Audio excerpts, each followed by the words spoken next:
Assalamualaikum student. In today's lecture, we will talk about Maxwell distribution.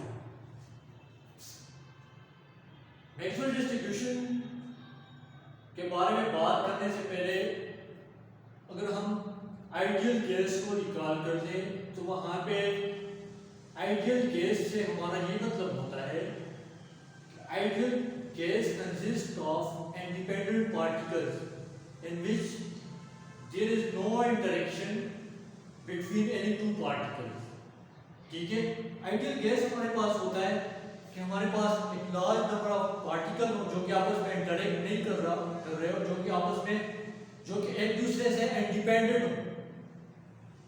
तो Maxwell distribution हम उस किस्म के सिस्टम को, इस किस्म के इंसेंबल को, उस किस्म के इंसेंबल के लिए मैक्सवेल डिस्ट्रीब्यूशन कैलकुलेट करेंगे जिसमें पार्टिकल के दरमियान कोई इंटरेक्शन नहीं होगा, सिर्फ पार्टिकल के पास काइनेटिक एनर्जी होगी या उनकी इंटरनल एनर्जी हो सकती है।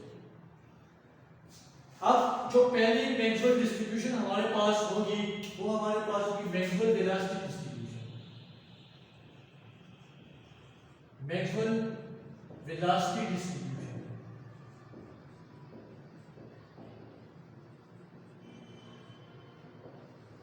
जो पहली टाइप की हम मैक्सवेल डिस्ट्रीब्यूशन पढ़ेंगे वो हम पढ़ेंगे मैक्सवेल वेलोसिटी डिस्ट्रीब्यूशन। अगर हम कंसीडर कर लें कि हमारे पास एक पार्टिकल है जिसका मास m है तो उसकी एनर्जी को हम यूं लिख सकते हैं E is equal to p square divided by 2m plus internal energy. ठीक है, अब यहाँ पे जो फर्स्ट टर्म है, first term representing the kinetic energy of the particle, ये हमारे पास काइनेटिक एनर्जी को रिप्रेजेंट करता है। ये हमारे पास इंटरनल एनर्जी है कि अगर पार्टिकल के पास इंटरनल एनर्जी कौन सी हो सकती है, इंटरनल एनर्जी हमारे पास वाइब्रेशनल भी हो सकती है। हो सकता है कि वो पार्टिकल मोशन के साथ साथ वाइब्रेशन भी करता हो सकता है कि वो रोटेट भी कर रहा हो।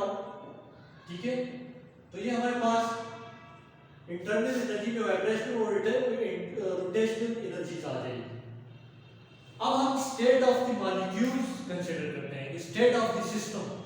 तो अगर हम स्टेट डिस्क्राइब करें इस सिस्टम के लिए जो कि हमने कंसीडर किया, ठीक है, आइडियल केस जिसको हमने कंसीडर किया, स्टेट से पहला पॉइंट हमारा ये होगा कि हम उस पार्टिकल की पोजीशन डिटरमाइन करेंगे कि वो पार्टिकल कहाँ पे लाई करता है। अगर हम पहले हमारे पास होगी पोजीशन को हम यहाँ पे R से डिनोट करेंगे। ठीक है, तो हम पोजीशन के लिए कहेंगे कि अगर particle R plus dr range में हो सकता है, R किसी पार्टिकल की R कोई पोजीशन है, dr उसमें एक स्मॉल एलिमेंट हमने ऐड किया, तो वो पार्टिकल को हम इस तरह रिप्रेजेंट कर सकते हैं कि कोई भी पार्टिकल r प्लस dr के दरमियान हो सकता है। ठीक है, इसी तरह दूसरी जो हमारे पास होगी वो होगी मोमेंटम। तो मोमेंटम को हम p से यहाँ पे डिनोट करेंगे और हम कहेंगे कि हो सकता है कि उस पार्टिकल की momentum p d plus dp means कि उस पार्टिकल की मोमेंटम p प्लस dp के दरमियान है। ठीक है, तो जब हमारे पास r और p के बारे में इंफॉर्मेशन आ जाएगी तो इसको हम कहते हैं कि this is classical phase, this is phase space, जिस तरह लास्ट लेक्चर में हमने बात की थी इसके बारे में। अब तीसरी चीज होगी, हो सकता है कि वो पार्टिकल के साथ इंटरनल एनर्जी भी हो जहाँ पे वाइब्रेशन और रोटेशन हो सकती है। तो हम कह सकते हैं कि उस इंटरनल एनर्जी को हम क्वांटम नंबर s से रिप्रेजेंट करते हैं। तो यहाँ पे s जो होगा वो हमारे पास क्वांटम नंबर है। ठीक है, s हमारे पास क्वांटम नंबर है। अब हम प्रोबेबिलिटी की बात करते हैं कि क्या प्रोबेबिलिटी हो सकती है किसी पार्टिकल को फाइंड करने के लिए। ठीक है, क्योंकि हम लास्ट टाइम इससे पहले भी हमने बात की जहां पे हमारे पास लार्ज नंबर ऑफ पार्टिकल हो तो हम वहां पे हम प्रोबेबिलिटी की बात करते हैं। तो अगर हम प्रोबेबिलिटी की यहाँ पे बात करें तो प्रोबेबिलिटी की बात हम इस तरह कर सकते हैं कि प्रोबेबिलिटी अगर यहाँ पे मैं ये लिखूं कि पी आर पी डी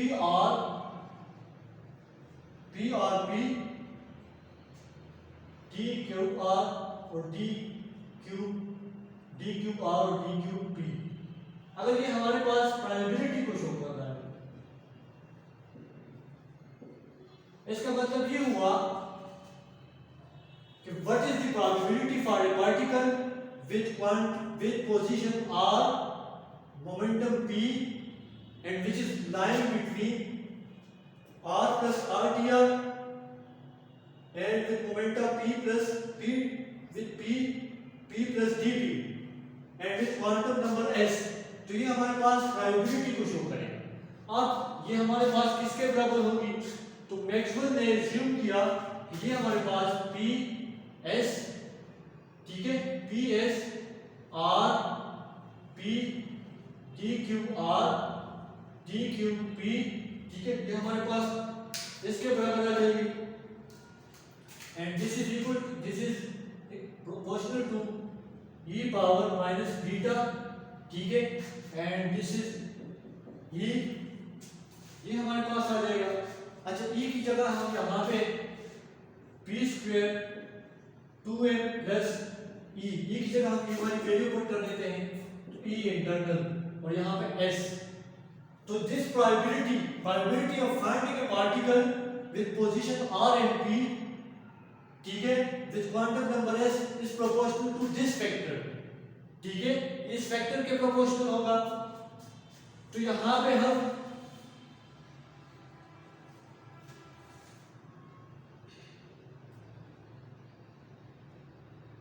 अगर हम देख लें, अगर हम इसको पी एस आर पी, ठीक है, D Q R D Q P and E power minus B P square 2m, हम इस एक्सपोनेंशियल को अलग कर देते हैं, ई पावर यहां हमारे पास इंटरनल। अगर आप यहां पे देख लें, इस ये इंटरनल एनर्जी जो हमारे पास है ई एस, ये आर और पी पे डिपेंड नहीं कर रही, तो लिहाजा हम इसको डिस्ट्रीब्यूशन से निकाल सकते हैं, ठीक है, तो इसको हम डिस्ट्रीब्यूशन से निकाल लेंगे, ठीक है, क्योंकि ये डिपेंड नहीं कर रही। तो हमारे पास P S R P D Q R D Q P, ठीक है, and this is proportional to E minus P square divided by 2m। अच्छा, यहाँ पे डी क्यू आर और डी क्यू पी ये भी आ जाएगी, और इसके साथ डी क्यू आर और डी क्यू पी ये भी हमारे पास आ जाएगा।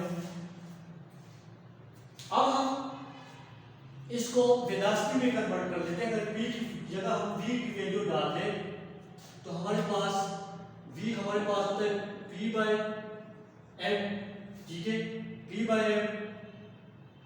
तो अब जब हम इसकी वैल्यू हम यहाँ पे पुट कर देंगे तो हमारे पास ये फंक्शन चेंज हो जाएगा, ठीक है। अगर इस फंक्शन को हम यहाँ पे ये लिख लें f is a function of r and v, ठीक है, d Q r d Q v, अगर इसको हम कह दें कि हमारे पास एक ऐसा फंक्शन है mean number of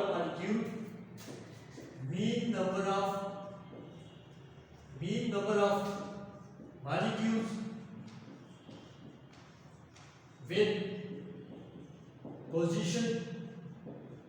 with position between r plus dr with momentum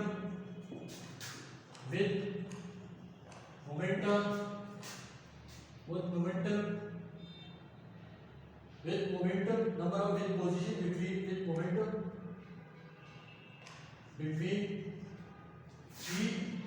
p plus dp। ये हमारे पास हमने एक फंक्शन डिस्क्राइब किया कि mean number of molecule with position between r plus dr with momentum between p plus dp। तो ये हमने expression यहाँ पे एक फंक्शन डिफाइन किया।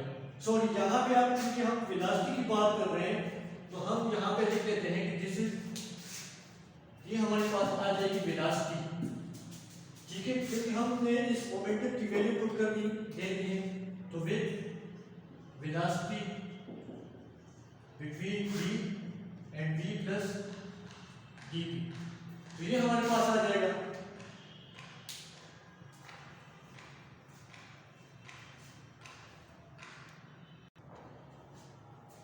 यहां पे देख लें, यहां पे हमारे पास f जो कि फंक्शन है r और v का, ये हमारे पास number of particle, mean number of particle with position between r plus dr and with velocity between v plus dp, ठीक है, ये हमारे पास नंबर ऑफ पार्टिकल को रिप्रेजेंट कर रहा है दिस फंक्शन।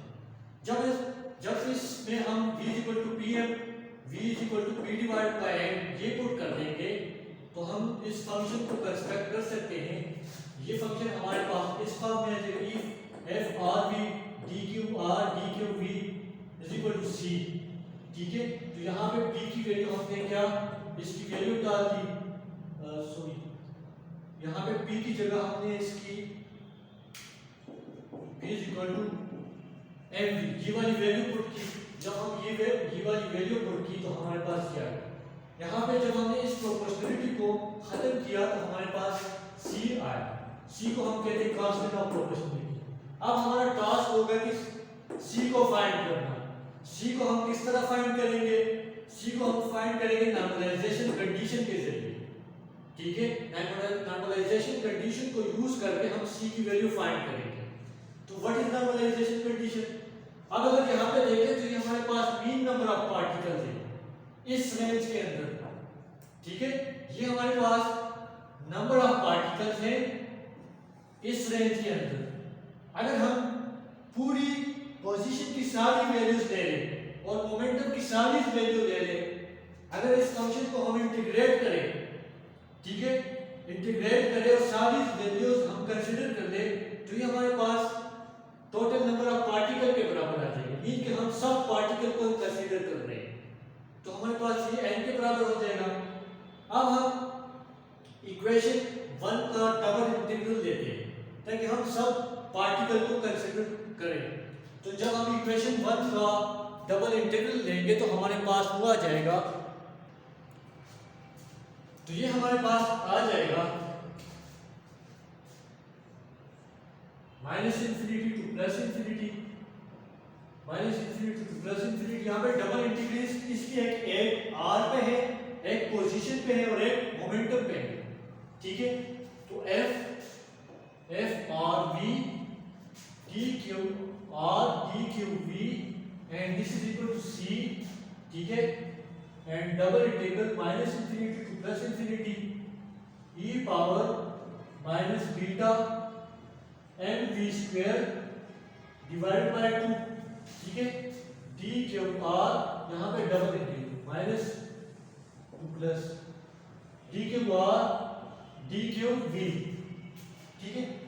नॉर्मलाइजेशन कंडीशन के मुताबिक हमने तमाम पार्टिकल को इस फैक्टर में कंसीडर किया तो ये हमारे पास टोटल नंबर ऑफ पार्टिकल के बराबर और इसको हम कहते हैं नॉर्मलाइजेशन कंडीशन। तो इसको हम n लिख ले लेंगे, ठीक है, इस इक्वेशन के n, और ये हमारे पास बराबर होगा c। यहाँ पे चूंकि एक इंटीग्रल पोजीशन का है एक वेलोसिटी का है तो हम उस इंटीग्रल को अलग अलग कर लेते हैं। This first integral on position q r, ठीक है, and minus infinity to plus infinity this integral on velocity mv r mv square divide by 2 and d cube v। अब यहाँ पे n, यहाँ पे ये किसके बराबर है? अगर हम तमाम पोजीशन को कंसीडर कर ले, ठीक है, r पे इंटीग्रल ले ले तो ये हमारे पास वॉल्यूम के बराबर होगा। मींस कि जिस कंटेनर के अंदर हम गैस कंसीडर कर रहे हैं अगर हम हर एक पार्टिकल को लोकेट कर लें, ठीक है, और फिर हर पोजीशन को जब हम इंटीग्रेट कर देंगे minus infinity to plus infinity तो ये हमारे पास वॉल्यूम के बराबर आ जाएगा। तो ये हम इसको हम u लिख लेते हैं, n is equal to CV, ठीक है। ये हमारे पास वॉल्यूम आ गया, वॉल्यूम को मैं u लिख लेता हूँ, minus infinity to plus infinity e power minus beta M V square divide by 2 D cube velocity. अब यहाँ पे जो 3 लिखा हुआ है इसका मतलब है कि 3 डायमेंशन है, ठीक है। तो वेलोसिटी हमारे पास x डायमेंशन में भी हो सकती है, y डायमेंशन में भी और z डायमेंशन में। तो इसको हम मैं यूं लिख सकता हूँ n is equal to CV minus infinity 3 integration, ठीक है, e power minus beta M V X square divide by 2, एक मेरे पास dx आ जाएगा, ठीक है। दूसरा इंटीग्रल मेरे पास e power minus beta M V Y square, ठीक है, डिवाइड बाय 2।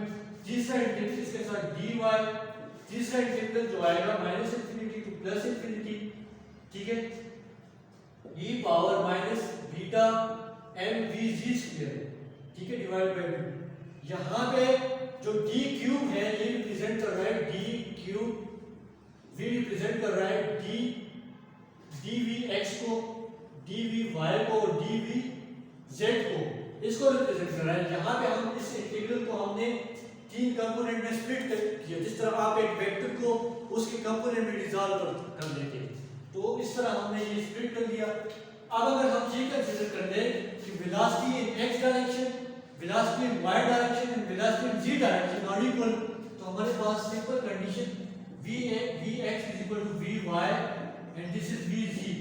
तो जब हम ये वाली कंडीशन यहाँ पे अप्लाई कर देंगे तो हमारे पास ये 3 इंटीग्रल की बजाय हम इसको एक इंटीग्रल फॉर्म में लिख सकते हैं, लेकिन विद पावर 3, ठीक है।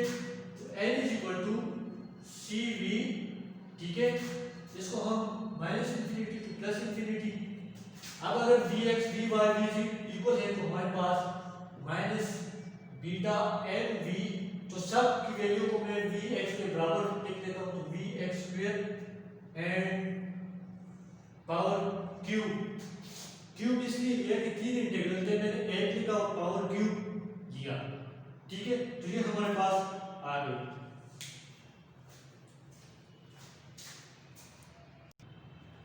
यहाँ पे ये इंटीग्रल, अब इस इंटीग्रल को हमने सॉल्व करना है, लेकिन इसको हम डिटेल में सॉल्व तो नहीं करेंगे। इसकी वैल्यू अगर मैं डायरेक्टली लूँ तो मेरे पास ये इंटीग्रल होता है, अगर मेरे पास ये इंटीग्रल है minus infinity to plus infinity e power minus beta M V X square, ठीक है, और इसके साथ जहाँ पे हमने dz भी लिखना था और इसके साथ हमारे पास ये dx भी आएगा। तो जब मैं इसको सॉल्व करूँगा तो इसकी ये आप लोगों ने मैथमेटिकल मेथड में ये इंटीग्रल इस तरह के इंटीग्रल सॉल्व किए होंगे, तो मैं यहाँ इसकी वैल्यू डायरेक्ट लिख देता हूँ, जो कि हमारे पास है 2 पाई बीटा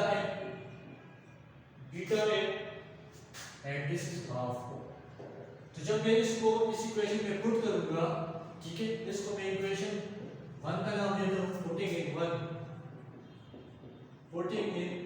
1, तो मेरे पास आ जाएगा n is equal to C V, ठीक है, यहाँ पे 2 pi over beta m and power 3/2, ठीक है। यहाँ से c की वैल्यू फाइंड करिए, c equal to n divided by v, ठीक है, और ये हमारे पास आ जाएगा beta n 2 pi and this is power. अब इसको हम शुरू वाली इक्वेशन में, जिसको हमने इक्वेशन 1 का नाम दिया था, पुटिंग इन 1। अच्छा, यहाँ पे एक और चीज, इसको हम u भी लिख सकते हैं n ओवर v को हम u भी लिख सकते हैं n, ठीक है, number of particle per unit volume, ठीक है। तो हमारे पास c आ जाएगा n बीटा m 2 पाई 3/2, ठीक है। जब हम इसको पुटिंग इन 1 करेंगे तो हमारे पास आ जाएगा